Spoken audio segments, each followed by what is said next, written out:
بسم الله الرحمن الرحيم. المباراة كانت منتظرة باش تكون صعيبة، وكانت صعيبة وصعبة جدا. مباراة تاع 3 نقاط جهدنا عليها، الحمد لله حصلنا على 3 نقاط. ربما في مثل هذه المباريات مباريات تربح ولا تربح.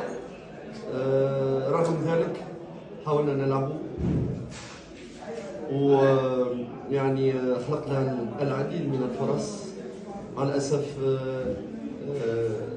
يعني ضيعنا عدة فرص اللي كانت تخلينا نلعب مباراة بأريحية. كانت مباراة أعصاب إلى آخر دقائقها. كان ممكن المنافس يعني يرجع، لكن الحمد لله 3 نقاط الأولاد عطاهم عندهم ما قصروش. لكن لابد نحاول في قادم المباريات لما يعني